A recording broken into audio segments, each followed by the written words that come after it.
Hello everyone, RBS degree college Meja Khas के online platform पे सभी छात्रों का हम हार्दिक स्वागत करते हैं। छात्रों, आज जो है बीएससी एजी थर्ड सेमेस्टर के अंतर्गत जो आपका सब्जेक्ट है वह है environmental studies and disaster management के अंतर्गत जो हम टॉपिक लेकर आए हुए हैं छात्रों जो है वह है soil pollution, behaviour of pesticide and inorganic. इसका शाब्दिक अर्थ यह है छात्रों जो है कि मृदा प्रदूषण, कीटनाशकों और अकार्बनिक पदार्थों का क्या व्यवहार है हमारे मिट्टी में जो है आज इस टॉपिक के अंतर्गत हम लोग अध्ययन करने चल रहे हैं छात्रों जो है। ठीक है, आइए स्क्रीन पर चलते हैं। मृदा प्रदूषण जो है, ठीक है, तो मृदा प्रदूषण आप अच्छे तरीके से समझ रहे हैं कि किन किन कारणों से जो है हमारा मिट्टी प्रदूषित हो रहा है और हमारे जो है पौधों को नुकसान हो रहा है, मानव को क्षति हो रहा है, पशुओं को क्षति हो रहा है, पक्षियों को क्षति हो रहा है और वातावरण भी हमारा प्रभावित हो रहा है। तो इस वजह से इसकी जो है किस तरीके हम नियंत्रण करें जिससे हमारा जो है वातावरण भी जो है दूषित से बचा रहे और हमारी मिट्टी भी जो है प्रदूषण से बचा रहे, जीव जंतु भी बचे रहें और पशु पक्षी भी बचे रहें, फसल भी हमारी जो है बची रहे इस प्रदूषण के कारण जो है। तो कहने का अर्थ यह है छात्रों जो है कि मृदा प्रदूषण मिट्टी आमतौर पर उपेक्षित क्षेत्र है, जैव विविधता फिर भी एक छोटा सा टुकड़ा भी जीवन से भरपूर होता है छात्रों जो है, जिसमें सूक्ष्म जीवों से लेकर कवक और केंचुए तक शामिल हैं, जो सभी मिट्टी के पारिस्थितिकी तंत्र के कामकाज में महत्वपूर्ण भूमिका निभाते रहते हैं। मतलब कहने का अर्थ यह है छात्रों जो है कि हमारे मिट्टी में जो मिट्टी के अंदर सूक्ष्म जीव हैं वो भी जो है कवक के साथ सम्मिलन होके मिट्टी को जो है एक तरीके से दूषित होने से बचाते रहते हैं और उनका अवशोषण भी करते रहते हैं। फिर उसके बाद जहां पोषक तत्वों को ऐसे रूपों में परिवर्तित किया जाता है जिनका उपयोग पौधे कर सकते हैं, बायोमास कार्बन का उत्पादन और भंडारण करना भी जो है एक तरीके से आप मृदा को प्रदूषित होने से अच्छे तरीके से उसे नियंत्रित करके आप उस प्रदूषण से उसे बचा सकते हैं। फिर उसके बाद हमारा संभावित पेयजल भी भूजल की ओर अपनी प्राकृतिक शुद्धिकरण यात्रा मिट्टी से ही शुरू होता है या शुरू करता है। फिर उसके बाद मृदा प्रदूषण को मानव स्वास्थ्य और पर्यावरण को खतरे से डालने वाली मिट्टी में इतनी मात्रा में खतरनाक यौगिकों की उपस्थिति के रूप में वर्णित किया गया है, जो आगे चलकर भले ही मिट्टी में प्रदूषकों की मात्रा चिंता का विषय बनने के लिए पर्याप्त नहीं है, फिर भी मिट्टी में प्रदूषकों का स्तर उस स्तर से अधिक होने वाले मृदा प्रदूषण जो है माना जाता है, जिससे हमारी मिट्टी का प्रदूषण बढ़ता चला जा रहा है। क्योंकि अगर हमारी मिट्टी प्रदूषित होती है छात्रों जो है तो उस मिट्टी से जो भी फसल का जो है उत्पादन हमें मिलता है, जब हम उसका सेवन करते हैं जो है तो उसके टॉक्सिक, उसके अस्तित्व, उसके जो एक कहने करते प्रभाव वो हमारे जो है शरीर के अंदर चला जाता है, जिससे जो है हमारे कई ऐसे जो है शरीर के अंदर पार्ट को क्षतिग्रस्त करता है, जिससे हम बीमारी से ग्रस्त हो जाते हैं।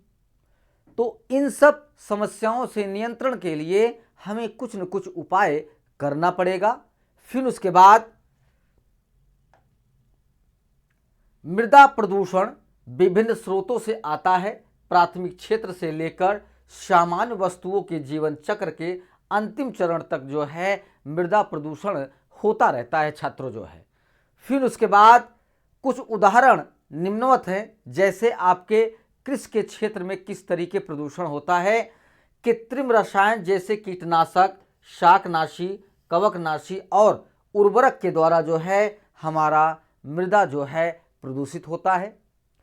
फिर औद्योगिक स्रोत आपका आता है छात्रों जो है तरल पदार्थ, ठोस या गैस के रूप में औद्योगिक अपशिष्ट या उप उत्पाद जो है हमारे मृदा की जो है प्रदूषण को वृद्ध करते हैं। फिर उसके बाद शहरी अपशिष्ट आता है छात्रों जो है खाद्य अपशिष्ट, प्लास्टिक, औद्योगिक अपशिष्ट, ई कचरा और सामान्य घरेलू अपशिष्ट जो है हमारे मिट्टी को जो है प्रदूषित करते रहते हैं। फिर उसके बाद अन्य अपशिष्ट जो है जैसे सीवेज के कीचड़ और खनन गतिविधियां, परमाणु अपशिष्ट जो है हमारे मृदा के प्रदूषण का मुख्य कारण बनते हैं, जिसमें मृदा हमारा प्रदूषित होता चला जा रहा है। फिर आता है कि मृदा प्रदूषण के कारण क्या हैं, तो उसे हम बतला रहे हैं कि मृदा प्रदूषण एक कठिन मुद्दा है जिसका समाधान किया जाना चाहिए कि मिट्टी हमारे लिए उतनी ही महत्वपूर्ण है जितनी जल्दी हम समस्या की पहचान लेंगे और उतनी ही बेहतर हम उसे ठीक कर पाएंगे, तभी आप मृदा प्रदूषण को जो है बचा सकते हैं। फिर उसके बाद कि उसमें जो मृदा प्रदूषण को मोटे तौर पर दो प्रकारों में जो है बांटा गया है छात्रों जो है। तो प्राकृतिक प्रक्रियाओं से प्रेरित मृदा प्रदूषण जो है कुछ प्रदूषण संदूषक अपेक्षाकृत असामान्य प्रक्रियाओं के परिणाम स्वरूप स्वाभाविक रूप से मिट्टी में निर्मित होते रहते हैं, मतलब प्रवेश करते रहते हैं। ऐसा वातावरण में गंदगी के असमान जमाव की स्थिति में हो सकता है। इस प्रकार के मृदा संदूषण के उत्पन्न होने वाले एक अन्य तरीका वर्षा जल के साथ जो है मृदा संदूषकों का जो है स्थानांतरण, एक जगह से दूसरे जगह जो है वह प्रदूषण फैलता जाता है। फिर उसके बाद युक्त यौगिकों का निर्माण परक्लोरेट आयरन ClO4- कुछ शुष्क और शुष्क आवासों में प्राकृतिक मृदा प्रदूषण का एक उदाहरण होता है छात्रों जो है, जो आपके प्रकृति के जो है एक वातावरण के द्वारा जो है मिट्टी भी प्रदूषित होती रहती है उनके जो है प्रभाव के कारण। फिर मानव जनित गतिविधियों के कारण मृदा प्रदूषण आपका जो है, तो मृदा प्रदूषण की लगभग सभी घटनाएं मानवीय गतिविधियों के कारण होती हैं। कई मानवीय गतिविधियां मिट्टी को भी जो है प्रदूषित कर सकती हैं। आप भी बहुत अच्छे तरीके से समझते हैं छात्र जो है कि अगर मृदा हमारा प्रदूषित हो रहा है, जो उसका व्यवहार है वह केवल मानव गतिविधियों के कारण ही प्रदूषित हो रहा है। और इसे आप अगर एग्जाम्पल मतलब उदाहरण के रूप में अगर देखेंगे जो है, तो आपके आसपास के क्षेत्रों में जो कृषि के कार्य चल रहे हैं और कचड़ों का अपशिष्ट इकट्ठा हो रहा है, उसका अच्छा निपटान नहीं हो रहा है, तो वहाँ पे आपका मृदा प्रदूषण बहुत ही ज़्यादा वृद्धि करता है। फिर उसके बाद औद्योगिक कूड़ा आता है छात्रों जो है। औद्योगिक कूड़ा पर्यावरण में छोड़े गए सभी रसायनों के साथ, चाहे वे तरल या ठोस रूप में हो, औद्योग मिट्टी के अब तक के सबसे बड़े प्रदूषक होते हैं, जिसके कारण से हमारी जो है वातावरण तो प्रदूषित होता ही है, मगर हमारा मिट्टी भी जो है ज़्यादा प्रदूषित होता है। फिर उसके बाद कृषि गतिविधियाँ आपकी जो है भोजन की बढ़ती आवश्यकता के कारण किसान कीटनाशकों और उर्वरकों का उपयोग करने के लिए मजबूर हो रहे हैं, जो केवल मिट्टी में जहर छोड़ते जा रहे हैं, जिससे पौधों के विकास के महत्वपूर्ण लाभकारी रोगाणु मर जाते हैं, मतलब जो हमारे सूक्ष्म जीव हैं। अगर आप इन कीटनाशकों का विषैले टॉक्सिक जो है चीज़ों का अगर आप प्रयोग करते हैं अपने मिट्टी में छात्रों जो है, तो वहाँ पे आपके जो सूक्ष्म रोगाणु हैं, सूक्ष्म जीव हैं, वो मर जाते हैं, जिससे आपकी मिट्टी का प्रदूषण बढ़ता चला जाता है। फिर वनों की कटाई आती है छात्रों जो है। जब पेड़ों को काटा जाता है तो मिट्टी तत्वों के संपर्क में आ जाती है, जिससे मिट्टी के कटाव के प्रति अधिक संवेदनशील हो जाती है। परिणाम स्वरूप जमीन बंजर हो जाती है और पौधों को सहारा देने के लिए अनुपयुक्त जो है हो जाती है, जिससे हमारी मिट्टी का प्रदूषण बढ़ रहा है, उसके व्यवहार में और उसके जैविक परिस्थितियां जो है उसमें भी परिवर्तन आ रहा है। फिर उसके बाद शहरी कचरा आपका जो है छात्रों, ठीक है, तो शहरी कचरा भी जो है आपके वातावरण को प्रदूषित करता है, मानव को भी प्रभावित करता है, पशुओं को भी प्रभावित करता है और मिट्टी आपकी प्रदूषण में वृद्धि होने की एक बहुत ही बड़ी समस्या को उत्पन्न करता है। तो जिस कचरे का पुनर्चक्रण नहीं किया जा सकता है उस लापरवाही से आप फेंक दिए जाते हैं, जो देखने में खराब तो लगता है मगर पर्यावरण जो है प्रदूषित करता रहता है। इसे कचरे में कुछ ही अपघटन में सैकड़ों वर्ष लग सकते हैं, जिसके कारण से आपका जो है मिट्टी का प्रदूषण जो है बढ़ता चला जाएगा। फिर उसके बाद मृदा प्रदूषकों के जो प्रकार हैं उसे हम बतला रहे हैं कि प्रदूषक और विषाक्त पदार्थ मिट्टी को प्रदूषित करते हैं। जैविक कारक और कुछ मानवीय गतिविधियों मिट्टी के प्रमुख प्रदूषक होते हैं। सभी मृदा संदूषक मिट्टी में प्रदूषकों के उत्पाद हैं जो इससे प्रदूषित करते हैं।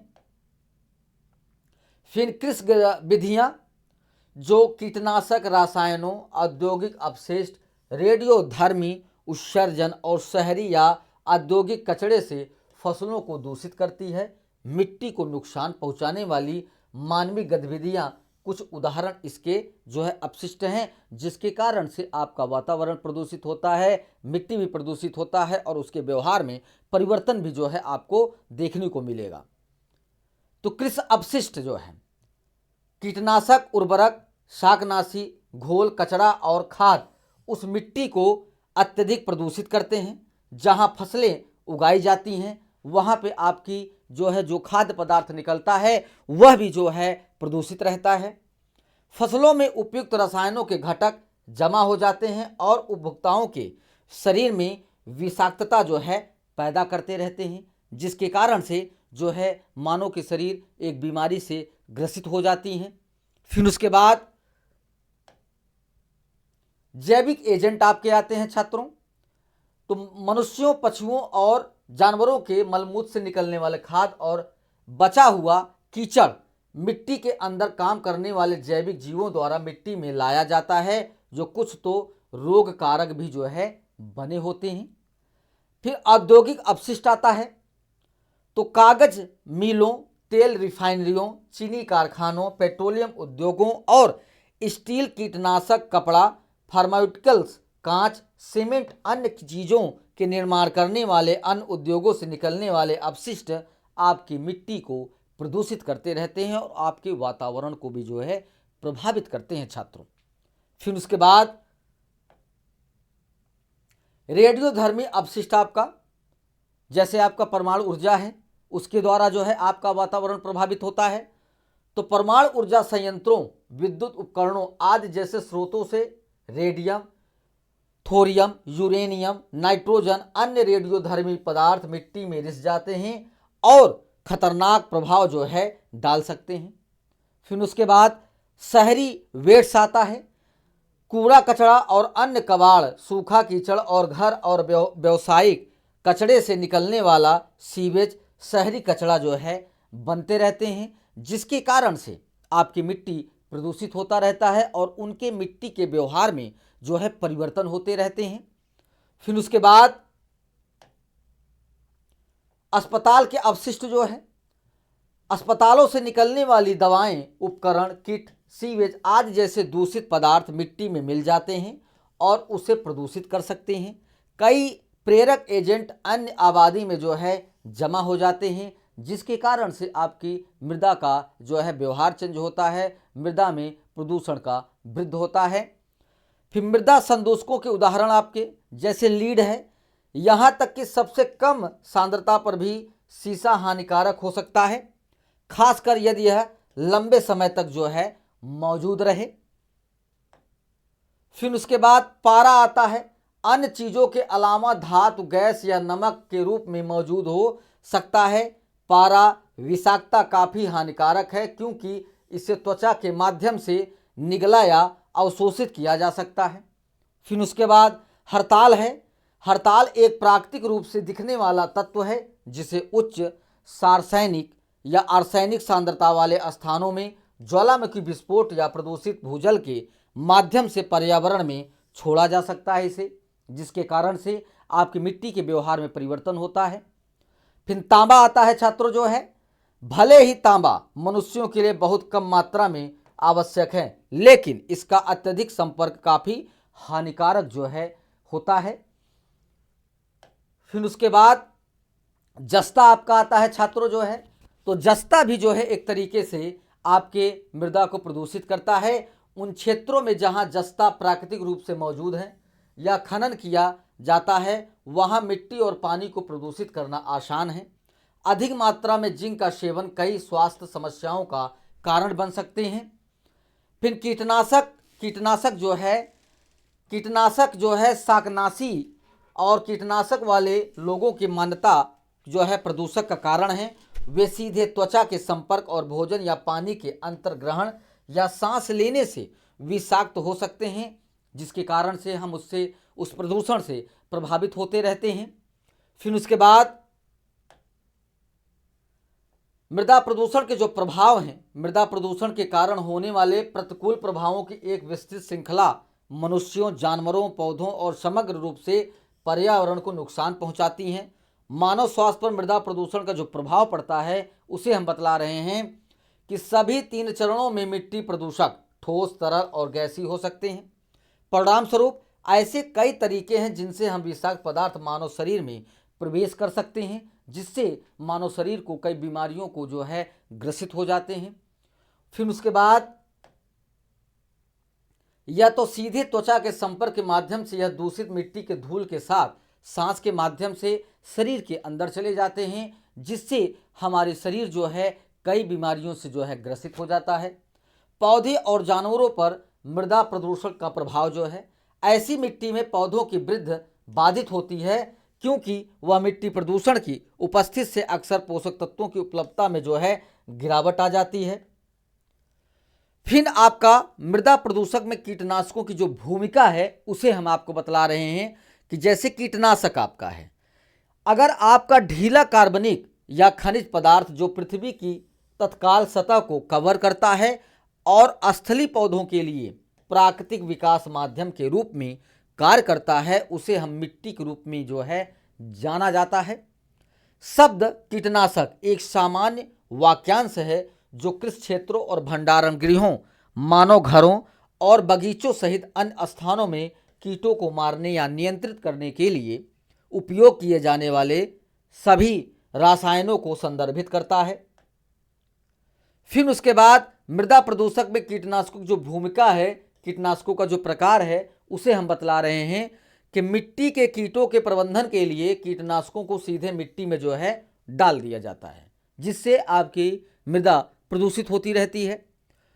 इन्हें दानों या उपचारित बीजों, पर्ण उपचार के दौरान स्प्रे व उपचारित पत्तियों से धुलने और अन्य तरीकों से भी जो है जमीन में छोड़ दिया जाता है, जिसके कारण से आपके मिट्टी का व्यवहार चेंज हो जाता है।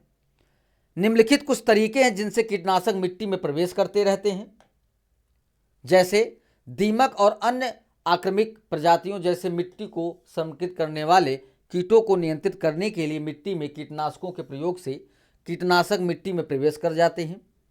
मिट्टी के कीटों और रस चूसने वाले कीटों को रोकने के लिए बीजों का उपचार करने या उन्हें मिट्टी में लगाने के लिए प्रणालीगत कीटनाशकों का उपयोग करना चाहिए।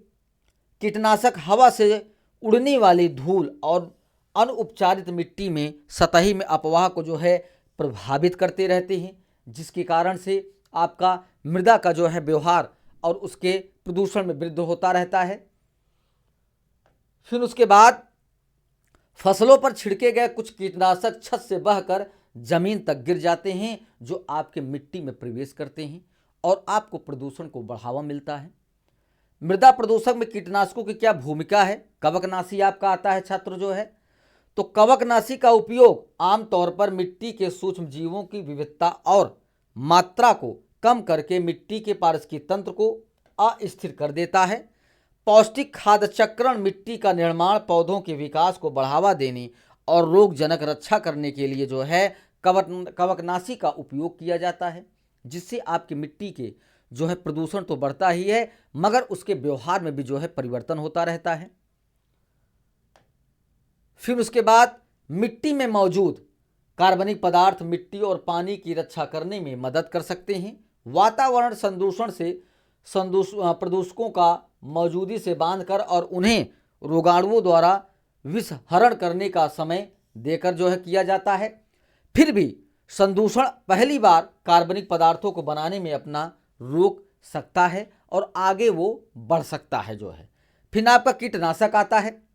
कीटनाशकों के उपयोग से प्रमुख प्रजातियों में परिवर्तन, बैक्टीरिया बायोमास में वृद्धि और फंगल बायोमास में कमी, साथ ही प्रत्येक प्रजातियों द्वारा योगदान की जाने वाली कई परिस्थितियां, तंत्र, सेवाओं, मिट्टी के सूक्ष्म जीव समुदाय को अस्थिर करने का प्रदर्शन किया गया है।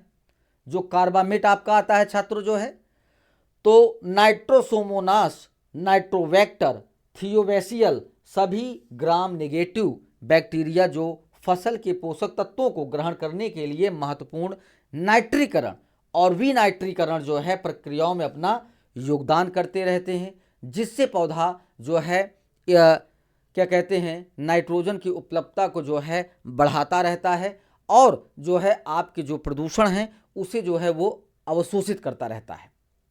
फिर उसके बाद मिट्टी के जैविक गुणों पर कीटनाशकों का जो प्रभाव है उसे हम बतला रहे हैं कि मृदा सूक्ष्म जीवों पर जो प्रभाव है, माइक्रोफ्लोरो मिट्टी की उर्वरता में महत्वपूर्ण भूमिका निभाता है। पौधों की वृद्धि के लिए एन का प्राथमिक स्रोत सूक्ष्म जीवों द्वारा कार्बनिक एन का अकार्बनिक रूप में रूपांतरण है। साथ में वायुमंडलीय एन का जीवाणु निर्धारण भी जो है किया जाता है, जिसके कारण से आपकी मिट्टी का प्रदूषण की नियंत्रण होते हैं और उस मिट्टी का सुधार होता है और प्रदूषण को अवशोषित करते रहते हैं, जिससे आपकी मृदा का संतुलन बना रहे जो है। अगर आप इसे नियंत्रित नहीं करते हैं जो है तो आगामी जो है फसल आप जो है बहुत ही मुश्किल से ले पाएंगे छात्रों जो है। ठीक है। फिर उसके बाद जो भी इसमें जो है एक कवकनाशी, कीटनाशी, रसायन चीज़ों का अगर प्रयोग करेंगे तो आपके मृदा के जो है प्रदूषण तो बढ़ेगा मगर आपके मृदा के व्यवहार में भी जो है परिवर्तन होगा छात्रों जो है। ठीक है। यहाँ पे ये टॉपिक आपका समाप्त होता है। अगली टॉपिक के साथ उपस्थित होंगे। सभी छात्रों को धन्यवाद।